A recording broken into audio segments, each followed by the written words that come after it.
So I'm looking at Disney's Bizaardvark. I will admit, originally I loathed this show. If you don't know what loathed means, I was like, ugh, why is this show on the network?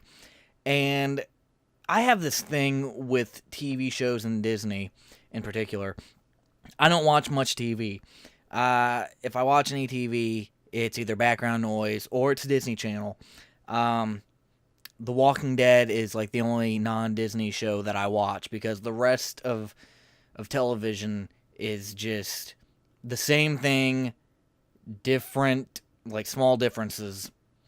And anyway, Bizaardvark. I honestly was surprised by the show's announcement. Apparently, they advertised it heavily. They advertised it on YouTube, like YouTube ads, and they advertised it on their own channel over and over and over and over and over and over and over again. So much so that when I Googled it, they had a lot of articles of people begging them to stop advertising it everywhere. And I guess when it first premiered, they were still airing, like, watch Bizaardvark tonight at 9.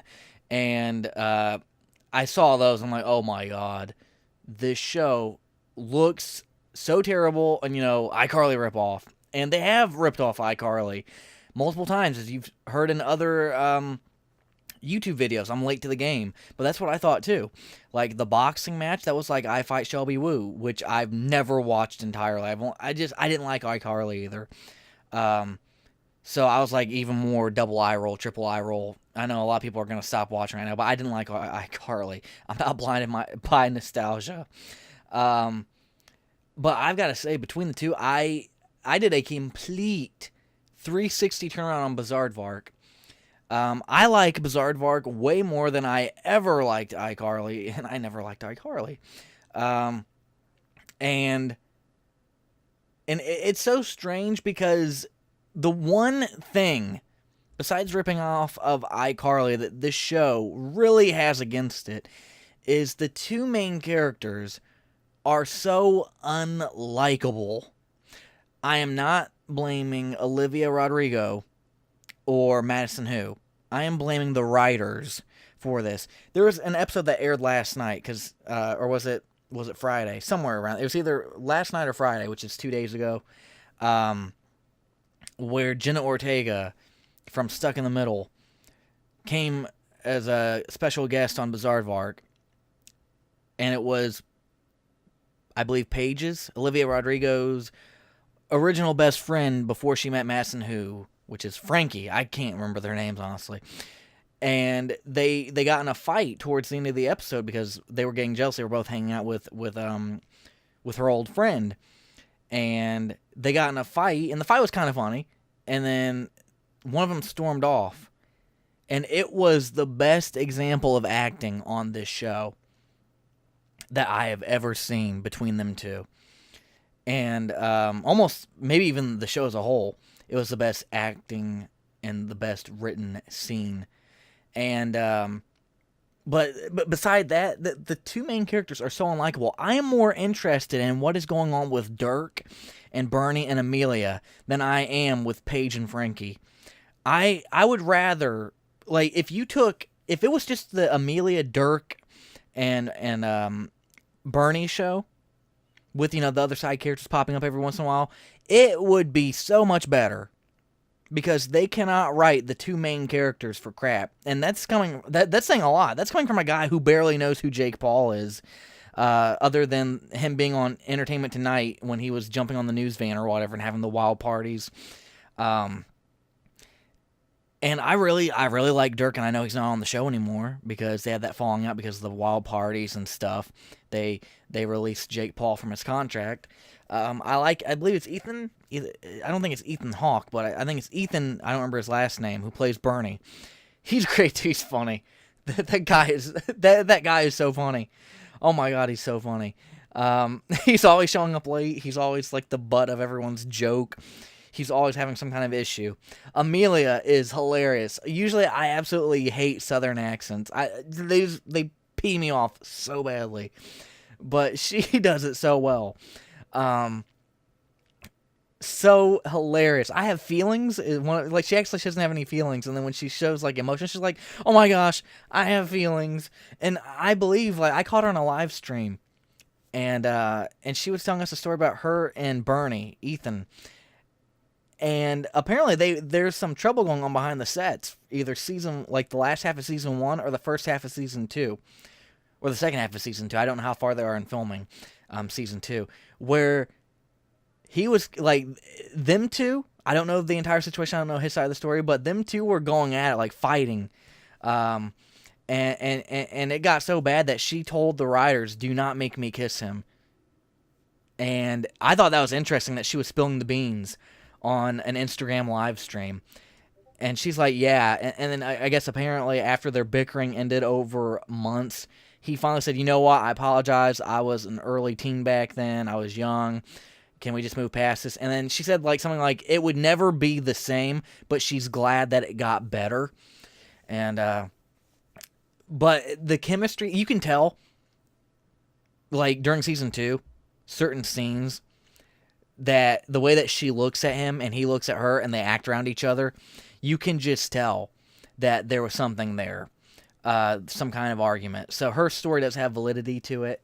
It can be partially validated, but I don't know if he ever mentioned it on a live stream or on his Instagram or anywhere else, like fan pages and stuff. I don't know if Ethan ever mentioned it, but I just gotta say, for them arguing, they just, why couldn't they have made it the Dirk, Amelia, and Bernie Schatz show?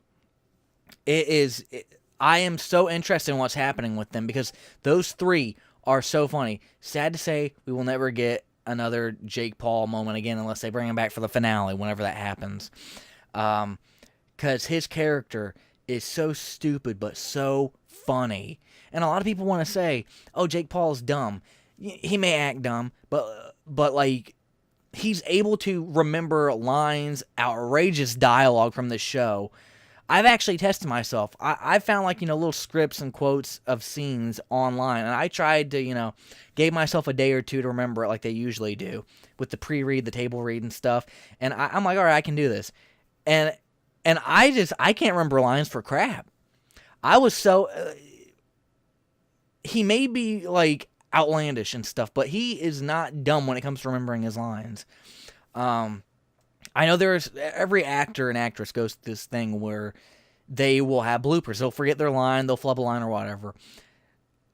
But you gotta have some kind of talent. Otherwise, if you flub your lines all the time, you're not getting much work. And I gotta say, Jake Paul is hilarious on this show, and I really appreciate everyone on the show being able to remember their lines and stuff. That's a big plus I can give to it. It's a pretty good show. I'm not gonna lie and say that Paige and Frankie are never funny. They really are. It just depends on the line and how much they use a joke. If they use the joke to death, like a lot of Disney shows do, they just have like the same joke over and over and over and over and over and over and over again in the same episode to where it gets old. You don't really you have that issue with this kind of, but not really. Where they'll say a joke once or twice or 3 times and then it's over. But sometimes, I don't remember the episode, but they did this, they tried to get this joke to be so funny, and I forget what it was. The songs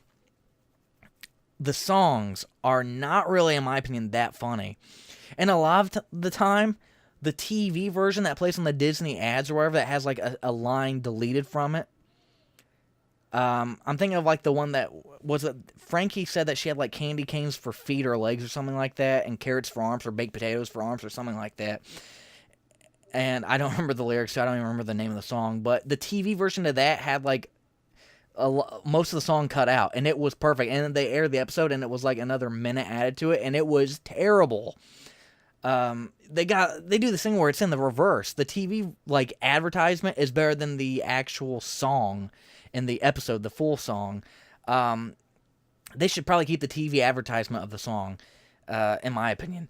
But the show, like, I love the Bugle set. It feels so futuristic and modern at the same time, and kind of like classic, like 1990s style as well.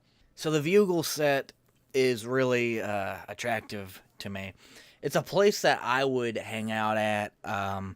The people there are okay. They always have that one freak like the Viking hat guy, the crazy horseman mask. That mask, that video meme is years old, but they kind of like brought it back.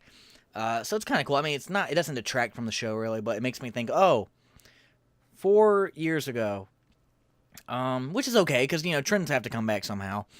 They have to come back into style because of TV or Hollywood or some cool kid at school brought a trend back from years ago, decades ago, whatever, hundreds of years ago, centuries ago. The Viking hat guy's pretty funny. The Bugle owner, he lives in a tablet, and I remember that from Dog with a Blog. They had like Stan used kind of like the same thing, I guess, same device, same mobile device, and use a tablet with a picture of a guy.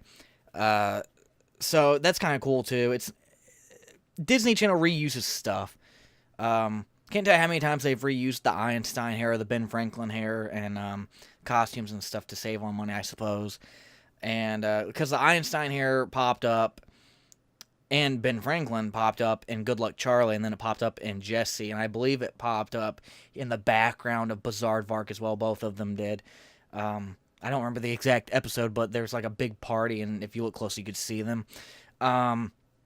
So Bizaardvark the early episodes are absolutely terrible, minus the Dirk and Amelia and Bernie moments. But now, later on through Season 1 and now in Season 2, they've gotten better.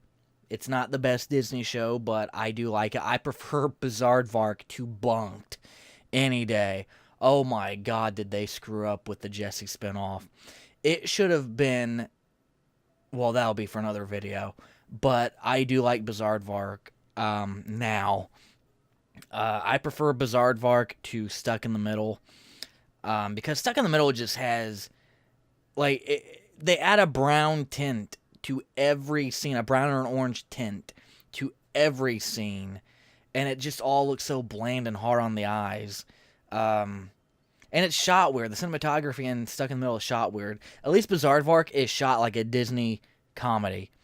The static angles and the slight camera movement, which I really like. The colors on it are they are like bread and butter. They are smooth. Oh man, they are smooth. And I really appreciate the colorization. And the person that does the color correcting, thank you. The person that does the editing, thank you. You do a great job with the material that you're given. So Bernie's grandma is funny. I forgot to mention her earlier. She's pretty funny as well. And the ultimate fan of Bizaardvark, oh my god, that weird girl, which is just a ripoff of the iCarly ultimate fan as well. And it's not her fault. It's the writing. But she's an annoying B-word anytime she pops up. I love the principal. I love the school principal as a fan of Bizaardvark. I love the school principal.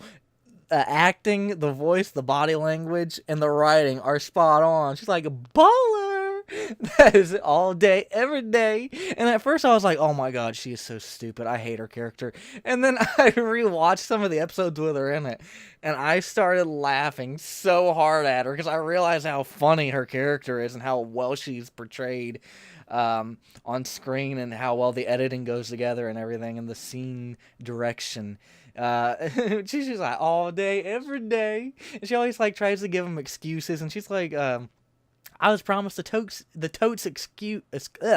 I can't speak like a preppy girl. The totes exclusive tour of the Bizaardvark said, this is not totes exclusive. Oh my god, that's hard to say. And I just think it's hilarious how she tries to act ghetto. It's really funny. I don't really believe in giving star ratings like, 2 stars out of 10 or whatever. I will say that the newest episodes of Bizaardvark are very, very good in my opinion. Not the best, but really good. I'm very impressed by how it's gotten better. It's going to go way downhill without Jake Paul. I don't believe he was in the Jenna Ortega episode that aired 2 days ago. And and he's not going to be in the rest of the season, so that sucks. It's probably going to nosedive again unless they really try and fix Paige and Frankie's writing. I noticed that Amelia, they're giving her her own style. She's getting older. They're giving her new hairstyles and things, and she's not. She's losing like the country twang a little bit. I hear it slipping.